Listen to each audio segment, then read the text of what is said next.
Dieu, ce n'est pas seulement se convertir. Voyez-vous, quand Dieu dit à moi l'or et l'argent, Dieu lui-même dit à moi l'or et l'argent. Dieu s'en fait lui-même propriétaire. Et moi, je vais vous amener à comprendre une chose. Voilà pourquoi vous ne savez pas Dieu de toutes vos forces. Voilà pourquoi vous pouvez croire qu'un emploi que vous avez est mieux que Dieu. Vous pouvez croire qu'une situation avec 350 000 francs, c'est mieux que servir Dieu. Vous vous trompez. Vous devez savoir que dans la parole de Dieu, dès que vous mourrez, vous êtes un chrétien, vous mourrez, vous avez été fidèle à Dieu. Et marchez selon Dieu. Apocalypse dit, les endroits où Dieu vous envoie sont quoi? Les endroits parés d'or. Pourquoi la fin de la vie chrétienne, c'est l'or, le diamant, l'émeraude, les pierres précieuses? Pourquoi la fin de la vie chrétienne, c'est la richesse, le bilan, la grandeur, une ville, une cité en or? Parce que Dieu est doux, sobo.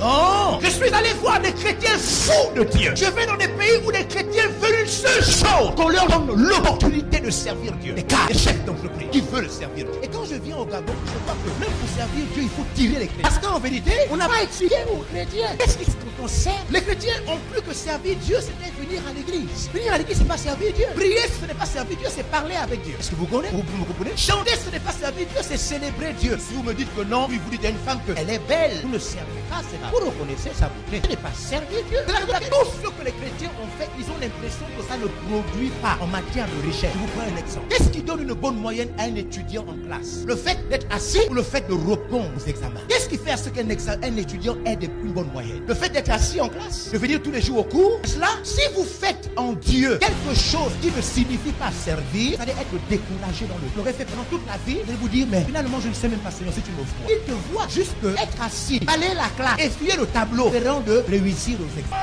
Non, non, non, non, non, non, non. Servir Dieu dans la parole de Dieu n'a jamais été être à la sécurité. C'est pas écrit dans la Bible. Il y a dans la Bible des promesses avec des effets, des promesses sûres. La Bible est claire. Cherchez premièrement le royaume saint, justice. Il n'y a pas beaucoup de versets qui disent ça. Le verset qui dit prier sans cesse ne dit pas prier sans cesse et toute autre chose vous seront données après. Parce que prier signifie parler avec le professeur en classe. Parler avec le professeur en classe ne te donne pas la moyenne. Oh mon Dieu, on comprend pas bien comment ça marche. La Bible est la parole de Dieu. Ça signifie que c'est dans la Bible qu'on trouve ce que Dieu veut qu'on fasse. Si Dieu n'a pas dit une chose, je refuse cette chose. Tout ce que Dieu ne m'a pas donné ne m'appartient pas. Dieu n'a pas dit pour mes enfants, pour les chrétiens qui seront sincères, seront prospères. Il n'a pas dit ça. Il dit, ce qui signifie que si je suis sincère, c'est bien, c'est bien. Ça n'a pas de résultat. Il y a dans la Bible des promesses certaines, des choses qu'il nous faut faire pour voir des preuves de la main visible de Dieu. Oh Seigneur, voyez-vous, moi je suis choqué de voir quelqu'un que quand vous le voyez, vous sentez bien qu'il se débrouille dans la vie. Il s'efforce à réussir. Il s'efforce à essayer de gérer sa famille. Alors que tu sais que s'il s'engage dans telle voie, il deviendra un rêve. Les chrétiens sont des milliers de gens qui s'investissent dans des choses dans lesquelles Dieu n'a pas caché la prospérité. Dieu n'a pas caché cela à l'intérieur. Il n'a pas caché. Qu'est-ce qui est arrivé au jeune homme riche? Il cherchait quoi? La vie éternelle. Il vient vers Jésus et dit, Seigneur, je veux avoir la vie éternelle.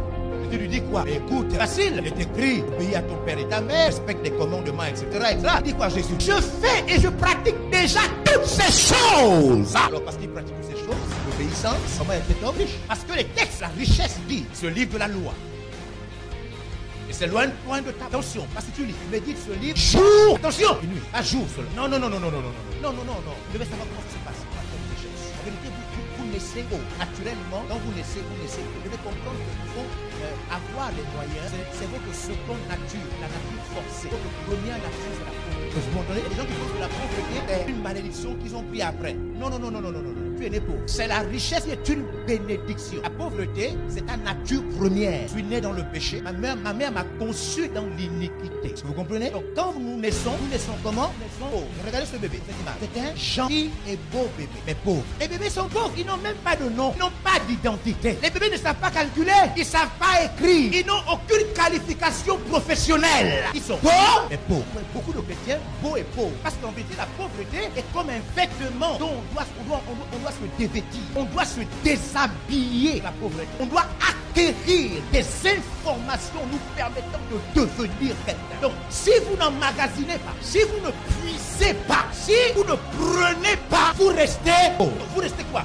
Dans votre état naturel. Moins vous connaissez Dieu, moins vous avancez.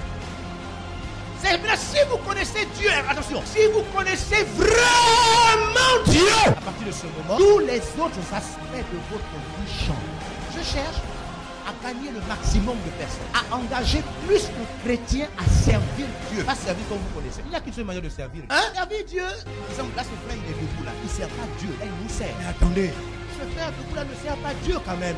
Aussi. C'est pas Dieu qui le sert. Il nous sert. On a fait une réunion. Et dans la réunion, on organise les choses. On ne veut pas que n'importe qui vienne ici devant. On dit au frère, surveille que tout le monde ne vienne pas ici devant. Ça, c'est pas Dieu, ça. Même les païens ont des gens qui se mettent debout comme ça, non? Maintenant, regardez. Si ce frère-là attend pendant des années parce qu'il sert Dieu comme ça, que Dieu amène à la prospérité. Mais ce n'est pas écrit. Il n'y a pas de promesse avec ce statut-là. On peut attendre Dieu là où Dieu est absent. C'est la raison pour laquelle il faut rapidement revenir. Qu'est-ce que Dieu a dit? Le testament dit quoi? Parce qu'il y a quelqu'un qui a laissé le testament. Quel est le contenu du testament? Cherchez premièrement le royaume et la justice de Dieu. Donc Dieu n'a pas pris le contrôle de ta vie au point de te déplacer même quand tu ne veux pas. Je vais vous dire, je vais donner une révélation. Si vous demandez à Dieu, Seigneur, je reste ici, ou bien je m'en vais dans les pays où les gens n'ont pas Jésus. Vous savez ce que vous dire? Vous savez déjà. Demandez à Dieu, Seigneur, je reste ici. Après, il y a beaucoup d'églises. Ou bien je m'en vais dans les provinces où il n'y a pas assez d'églises. Vous savez ce que Dieu va vous répondre? Vous savez déjà.